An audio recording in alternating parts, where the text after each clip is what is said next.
aí, tu estava sendo acusado de quê? Processo administrativo disciplinar. Eu estava sendo acusado de dar entrevista. Ah, é verdade. Isso que eu estou fazendo aqui hoje. Né? Só que saiu uma decisão do Supremo Tribunal Federal uma semana depois do dar a entrevista. Não, peraí, só para deixar claro que você não tá me dando uma entrevista. Tá. A gente tá conversando. Tá. Ok. Saiu uma decisão do Supremo, do Pleno do Supremo Tribunal Federal, que considerou inconstitucional aquela lei que proibiu o policial federal de dar entrevista. Então, meu amigo, claro, fez as ressalvas, dizendo, eu não posso quebrar um sigilo, atrapalhar uma operação em andamento, e óbvio, né, o bom senso, ninguém vai fazer isso. Mas é muito bom que o policial possa falar, porque para um governo corrupto, para um governo autoritário, a melhor coisa do mundo é uma polícia amordaçada. O policial amordaçado, a gente tem que trazer o policial para próximo da sociedade. Isso não é demagogia, tem que sair da bolha. O policial tem que ir para a universidade. Eu voltei a estudar, eu voltei para a universidade, e isso para mim me ajudou muito, me deu um conhecimento científico que eu apliquei na polícia. E a universidade, que é a Universidade Federal do Amazonas, que eu voltei, também tem acesso a informações públicas, que são teoricamente públicas, mas que ninguém consegue acessar. A polícia consegue. Então, entre a pesquisa ganha muito fôlego, né? E, pô, vamos lá, foi por esse processo, porque é um processo que foi sendo replicado, né? Exatamente. Esse processo que foi sendo replicado foi o que te tirou teu distintivo? Não chegou a tirar. Não. Porque esse artigo foi considerado inconstitucional, né? Dar entrevistas. Que não é o caso que está acontecendo aqui hoje. Boa. Tá? Só deixando claro. Aí eles mudaram, aproveitaram do fato de eu ter me candidatado a deputado federal, e aí botaram no outro artigo que é o uso do cargo para fins eleitorais, sabe? Mas os mesmíssimos fatos. Mas vamos lá, beleza. Vamos admitir que tem a plausibilidade. Agora, por que isso foi para Brasília? Se eu estou lotado no Rio de Janeiro, isso é inédito na história da Polícia Federal, um abuso de autoridade claríssimo, gravíssimo. E, aliás... Quem comanda isso? Quem é que decide para onde vai? É o Corregedor-Geral, que é indicado e tem mandato. Então, o Corregedor-Geral ainda é um resquício do governo Bolsonaro na Polícia Federal de hoje. A Corregedoria-Geral da Polícia Federal está lá. É uma célula bolsonarista ainda dentro da polícia, porque tem mandato. Então, por isso que esses meus procedimentos disciplinares não vão acabar, lógico que não vão acabar. E isso atrapalha muito no combate aos crimes ambientais, porque você pensa nos delegados mais novos, que a maioria vai para o norte. Pô, ele vê assim, Saraiva, delegado antigo, cascudo, está lá respondendo um monte de... Eu vou... Você sabe, isso dá uma... Tem um efeito inibitório. Claro aí, que tem. Claro que tem. Claro que tem. A menos que o cara seja malucão. Se o cara for malucão e querer cair pra dentro mesmo, aí... Mas em geral, ainda mais quando você é novo, tá chegando agora, né? Eu acho que a gente não pode exigir de ninguém heroísmo de um servidor público. A gente exigiu que ele cumpra o dever dele, né? E ele tem que cumprir o dever dele com garantias mínimas. Tanto o juiz como o promotor.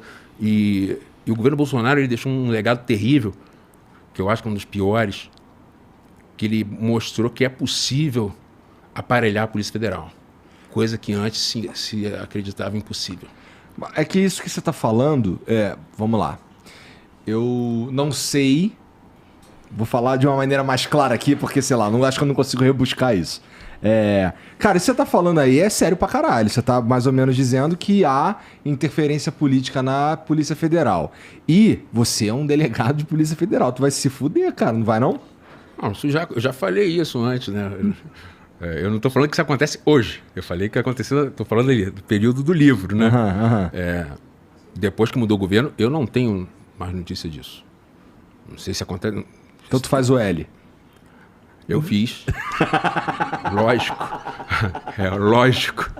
Mas é interessante, assim, nesse assunto aí sobre fazer o L e tal, eu vi, e eu não me corrija se eu estiver enganado, mas tu fez uma... Tu foi contra a Polícia Federal quando eles estavam falando de um bagulho do Moro. Não teve uma parada assim? Que tu tava defendendo o Moro? Pô, o Moro tá falando tá usando a própria liberdade de expressão num assunto que era... Não. Foi porque era a Polícia Federal bolsonarista, que era o diretor-geral indicado pelo Bolsonaro, que estava dizendo que eu tinha feito uso do cargo para fins eleitorais. E esse mesmo sujeito faz um ataque a um candidato à presidência da República, usando o cargo dele que era muito superior ao meu. Foi isso que eu falei. Pô, se eu estou fazendo uso eleitoral do cargo, você está fazendo o quê? Porque é uma nota inédita, não é? Inédita. Que saiu.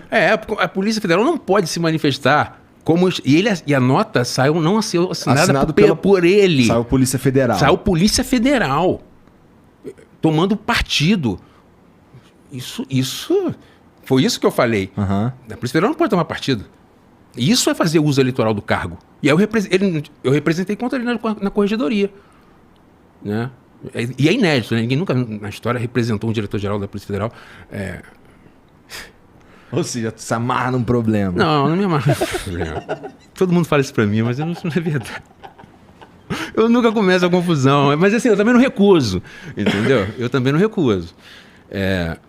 Certo, eu brigo até com Satanás. Errado, eu não brigo com ninguém. Eu peço desculpa e tento corrigir. Eu não sou imune a erro, ninguém é.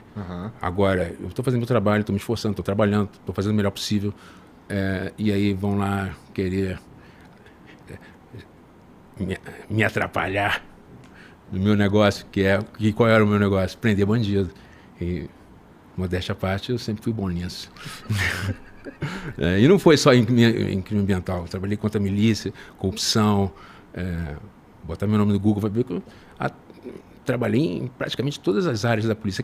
É que minha mente realmente, como tinha menos gente dando atenção para isso, eu e o Perazzoni, que é um ícone dentro da Polícia Federal nas questões ambientais também. É um delegado também? É um delegado que fez a operação, que chancelou, né?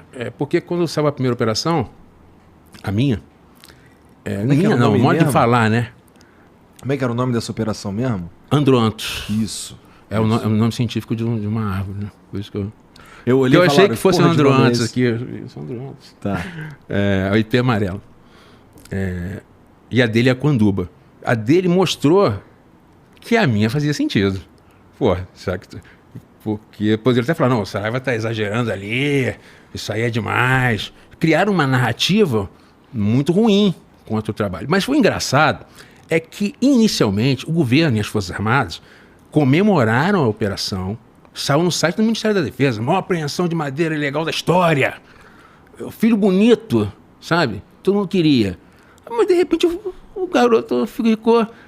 ninguém estava achando mais ele bonito, todo mundo foi tirando o corpo fora, ou seja, por debaixo algo começou a se mexer, porque tiraram até a página do ar, mas eu já tinha printado, entendeu? E pior, falaram que a apreensão foi das Forças Armadas, não tinha nem o nome da Polícia Federal. E aí lá no meio do nada as Forças Armadas resolvem, o Exército vai embora. Como assim? Vocês vão embora, vão deixar os policiais lá? Bom, os caras saírem de lá pra se meter com uma parada que era claramente ilegal, assim, baseada em documentos, baseada em dados, em foto de satélite, não sei o quê. Vocês sabiam a procedência daquilo ali, sabia que era ilegal, não sei o quê. Assim, a pressão que eu suponho que o Salles sofreu pra ir lá interferir deve ter sido muito grande, porque era uma bomba isso aí, né? Assim, se você tava, como estava, embasado que aquela parada ali era ilegal, o cara pular nessa bala, ou ele é maluco, ou ele tem uma pressão e uma motivação muito forte pra estar ali. Ele subestimou o adversário. Ele achou que... Realmente, assim, o cargo de ministro é muito... comparando, né? Poderoso, né? O poder, né? Mas... eu tinha do meu lado a verdade e eu não estava disposto a abrir mão disso. E eu sempre falei para os delegados que trabalhavam comigo, todos os policiais que trabalhavam comigo, eu não fiz concurso para superintendente, eu fiz concurso para delegado. Eu estou aqui no cargo e vou ficar enquanto isso for estiver dentro dos meus princípios morais. Eu não vou fazer qualquer coisa para permanecer sentado na cadeira de superintendente, de jeito nenhum. E eu já estava há 10 anos, eu era o superintendente mais antigo da Polícia Federal na época, né? Já estava há bastante tempo. Eu acho que foi isso, e uma soberba, assim, pô, eu sou ministro, esse cara, eu vou liberar essa madeira assim, como não? Só que houve resistência, mas não foi uma resistência minha. Eu apareci mais, mas eu sabia que eu tinha o apoio dos bons policiais, eu tinha um apoio silencioso, mas poderoso, que me manteve